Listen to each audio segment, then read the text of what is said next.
Hello everyone, এখন বাজে 1:30টার উপরে হবে, 2টো বাজে 20 মিনিট বোধহয় বাকি হবে। আর আমার চোখ মুখের অবস্থা দেখো, সকাল থেকে মামামকে আনা, সব কিছু কাজবাজ করা। ওই যে বললাম কালকে দিদি আসবে না, তার জন্য চাপ আরও বেশি বেড়ে গেছে। আর সত্যি দিদি নেই বলে কোনো এনজয়ও হচ্ছে না আমাদের। আর বাবা যাবে এখন মূর্তি আনতে, আমি যাচ্ছি এখন মিষ্টি আনতে। দেখতে থাকতো ভিডিওটা। বাবা নিয়ে চলে এসছে শনি ঠাকুরের আর কি এটা মূর্তিটা, দেখো তো কি দারুণ হয়েছে মূর্তিটা। আর এই যে ঠাকুরের সব জোগাড় যন্ত্র করা শুরু করলাম, ফল উল বানাবো।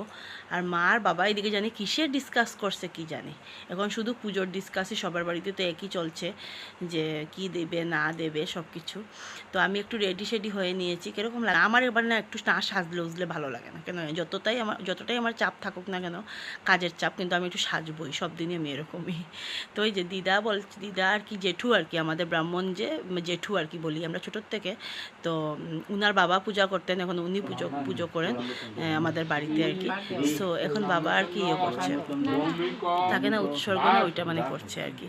সো বেশ ভালোই লাগলো এবছর। আর দেখো বৃষ্টিটা, সকালবেলা বৃষ্টি ছিল, আমরা তো সকালবেলা খুব চিন্তায় ছিলাম, ঘুম থেকে উঠে দেখেছি বৃষ্টি। আমরা তো ভেবেছি যদি বৃষ্টি যদি ঘুম থেকে উঠে থাকে তাহলে সারাটা দিন যদি বৃষ্টি পড়ে কীভাবে পুজোটা হবে, কিন্তু ঠাকুরের আশীর্বাদে এই বৃষ্টিটা পরে দেওয়ার বৃষ্টিটা দেয়নি। তো আমার দিদা কিন্তু খুব ব্যস্ত, মানে সারা বলে না ওই যে দিদা সব কিছু জানে আর সব কিছু আমাদেরকে বলে বলে দে। প্রত্যেক বছরই হয়, কিন্তু তবু থাকে না, একজন বয়স্ক লোক যদি মাথার উপরে থাকে, এটাই কিন্তু আমাদের অনেক বড় একটা পাওয়া। সো ঠাম্মা তো অনেক বছর হলো মারা গেল, তো ঠাম্মাকেও অনেক মিস করি, দাদুকেও অনেক মিস করি, আর ওই দাদুকেও অনেক মিস করি। তো এই যে আমি এখানে বসে বসে একটু আর কি দেখছি কি লাগবে না লাগবে। তো এখানে একটু বসে আছি। তারপরে এই যে এখন আর কি পুজোর সব কিছু লাগছে, সব কিছু দিচ্ছি এগিয়ে জেঠুকে। তারপরে এই যে এখন আর কি প্রসাদটা আর কি মাখবো, সিন্নিটা, কারণ যেহেতু তো শনি ঠাকুরের সিন্নি তো পরে মাখতে হয়। আমাদের সত্যনারায়ণের সিন্নি মেখে দেওয়া হয় ঠাকুরের সামনে, শনি ঠাকুরে তো মাখতে পারে না আর কি, এমনিতে রাখতে হয় গুড় দিয়ে। আর মানে আমরা নারিকেল দিই আর দিয়ে আটা দিতে হয় শনি ঠাকুরকে, আর দুধটা তো পরে দিয়েছি। তো আমার অবস্থাটা জাস্ট দেখো, সকাল থেকে কাজ করতে করতে চোখ মুখের কি অবস্থা হয়েছে। কারণ স্বাভাবিক বাড়িতে যদি কোনো পুজো হয় সেটা বসা তো সম্ভবই না।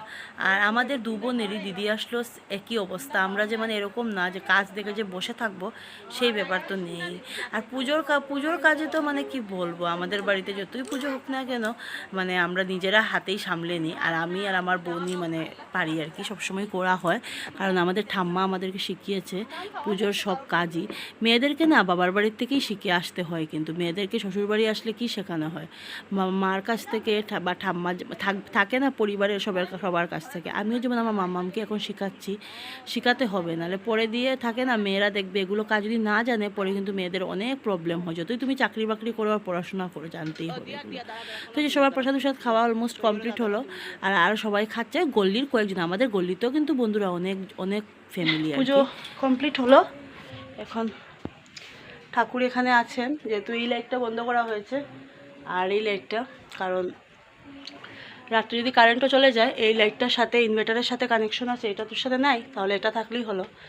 আর এখন পুজো পালি শেষ হলো, আমিও চেঞ্জ করলাম শাড়ি পরে, পুজো দিলে দেখবে একটু শাড়ি না পরলে ভালোও লাগে না। তো খুব সুন্দর মতোই পুজো হয়েছে। হ্যাঁ জানি না, দেখি ওইগুলি থাকে কিছু না, এগুলো স্টারি আর কি বলে এটাকে, ওই 11 বছর পরে আমি পেলাম আমাদের বাৎসরিক শনি পুজো। তো আমাদের তো প্রত্যেক বছরই পুজো হয়, ঘর দিয়ে পুজো হয়, কারণ ওই ঘরটার জন্য, ওদিকের ঘরের জন্য ওইটা আর কি মান্তি ছিল, তো মান্তি পুজো আর কি মূর্তি দিয়ে হলো, তার জন্য ব্রাহ্মণ দিয়ে। এমনি তো মানে বাৎসরিক পুজো ব্রাহ্মণ দিয়েই হয়, ঘর দিয়েই হয়। সো কতটুকু ভিডিও কি হয়েছে না হয়েছে সেটা আমি মানে বুঝতেই পারিনি, আমি ভিডিও একটা করিও নি। ওই ঘরে ভাড়াটি দিদি তারপর সবাই করে দিয়েছে। তো ভিডিওটা ভালো লাগলে প্লিজ নো স্কিপ করে দেখো, নতুন বন্ধু যারা প্লিজ আমার চ্যানেলটা সাবস্ক্রাইব করে দিও।